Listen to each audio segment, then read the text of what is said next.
is in fact England. The eagle's wings on top of the lion are none other than the United States of America.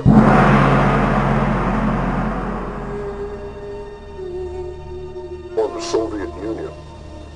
It's interesting that there were 3 ribs in the bear's mouth, and the ribs themselves tell the bear what to do. The ribs are Marx, Engels, and Lenin. The best example we have is Nazi Germany or national fascism.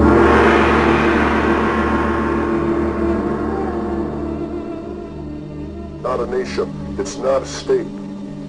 What is it then? That it rises up and devours, it says, the whole world, absorbs the nations, destroys their constitutions, takes over their sovereignty, and rules their people with an iron fist. It's the United Nations.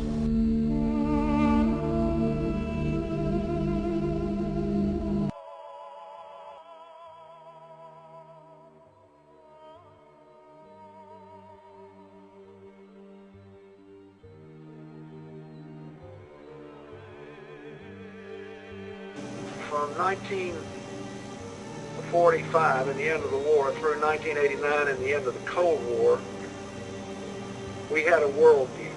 Republican and Democratic presidents alike, from Harry Truman to George Bush, stood for freedom and stood for certain propositions that would make America strong and healthy, and grow the middle class and shrink poverty and stand against communism.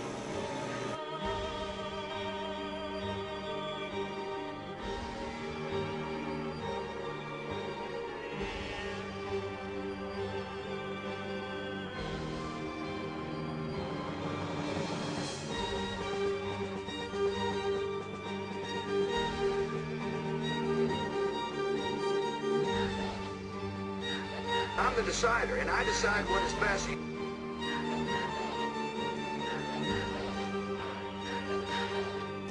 And after 1989, President Bush said, and it's a phrase that I often use myself, that we needed a new world order.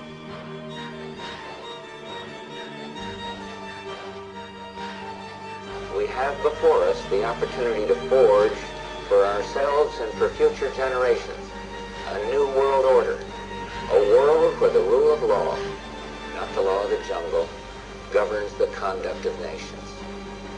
When we are successful, and we will be, we have a real chance at this new world order, an order in which a credible United Nations can use its peacekeeping role to fulfill the promise and vision of the UN's founders.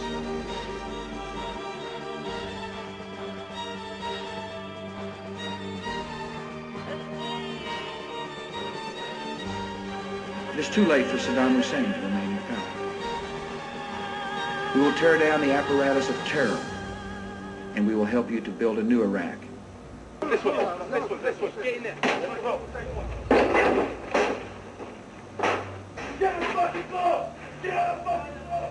Get on the fucking floor! Bring it in, throw it out! Face fucking front! I used to do it every time until it's out. Face your fucking front! Get down!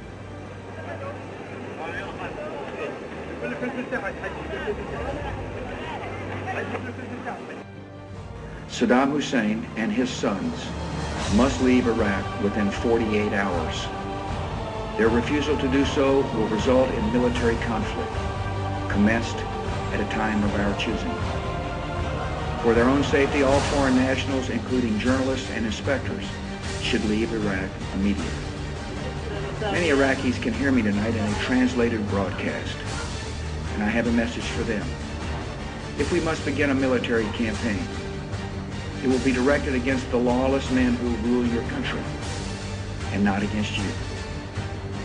Your fate will depend on your actions, and it will be no defense to say, I was just following orders. We're dealing with people that are perfectly willing to lie to the world to attempt to further their case. And to the extent people lie, ultimately they are caught lying and they lose their credibility. And one would think it wouldn't take very long for that to happen dealing with people like this. Thank you. Yeah,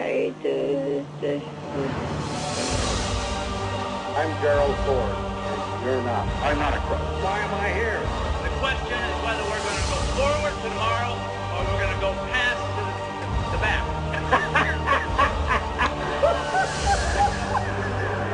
You ain't seen nothing yet. You ain't seen nothing yet. You ain't seen nothing yet.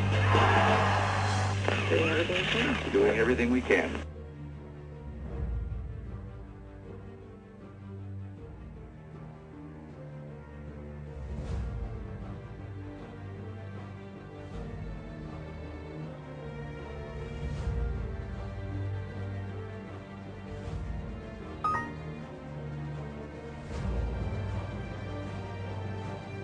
Jesus. And the second coming of Christ.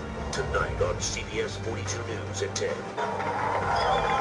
75 years ago, a plague descended upon the world and covered the nations of Eastern Europe like a dark cloud. Ladies and gentlemen, a more benign but equally insidious plague has fastened itself upon the families of America.